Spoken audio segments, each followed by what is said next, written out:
And now the latest on the wide world of tropics. Hypo hurricane outlook for Independence Day. So we're finally back just in time for Independence Day. We missed Andrea, which formed around June 29th. It was the first named storm of the Atlantic hurricane season right before July. Just goes to show the Atlantic can spawn anything, even on the last 2 days of the month. Though it doesn't seem like the Atlantic's done yet, as it does have another area worth monitoring. So, of course, Andrea was the first tropical storm of the 2025 hypothetical Atlantic hurricane season in the Hypo world. Though we do have Invis 92L, located not too far from Florida. It has a 60% chance in the next 7 days, a slightly lower 40% chance in the next 48 hours. Might become something very short-lived. It'll either go into the Carolinas or just out to sea. Both ways, it will not have more than 72 hours to develop. It could still become Barry, though, which would be the ideal outcome considering how very, very inactive the Atlantic has been this June. Now, in the Eastern Pacific, it is the complete opposite. It has been hyperactive. It's really been getting going after its 2024 flop. Already having 5 named storms before July. And then we have 95E, which could start off July with a bang. It'll be flossy if it does form.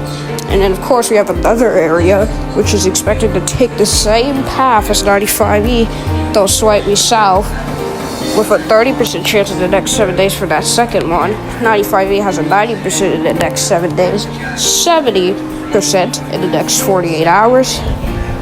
Oh, and I should also bring this up. There's possibly going to be a third system tomorrow. Well, because apparently something else might spin up. And that means we will have 8 named storms by the time we get to like mid-July. Though after that system coming up, the Eastern Pacific should get quiet finally. And apparently the North Atlantic's gonna cook up after that, but we'll have to wait and see. Western Pacific's remained really quiet since the 22nd of June. We're still waiting for when it'll reawaken. It's supposed to reawaken early this month, but it seems like that's going to be pushed back to mid-month. And who knows, maybe it'll never wake up this month, which would be a very, very weird. Oh, and by the way, the Eastern Pacific has had more storms than the Western Pacific now. So now the Eastern Pacific is the most active basin in the Hypo world so far.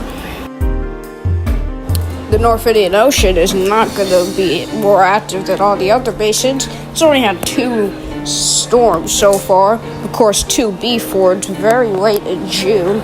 I'm pretty sure we also didn't have a full-fledged outlook for that storm either, unfortunately, because we were having some moments. There's a lot of stuff going on when 2B formed. I wanted to do a full-fledged outlook for 2B because that was the first time in a while that we were close to getting Indra, but in the end it didn't become Indra anyway, so I guess there was no point. So since Andrea formed in the North Atlantic, I can finally say something new. In the North Atlantic, the next name is Barry. Eastern Pacific, we're possibly going to see Flossie soon. Central Pacific, still waiting for Iona. We're already halfway through the year, still no signs of it. The Western Pacific's waiting for Orion. North Indian Ocean, it's Indra. No sign of Orion or Indra in the next 7 days or even further than that. But that's all for today's Hypo Hurricane Outlook. Hopefully we'll be back tomorrow. If not, it's going to be another round of light.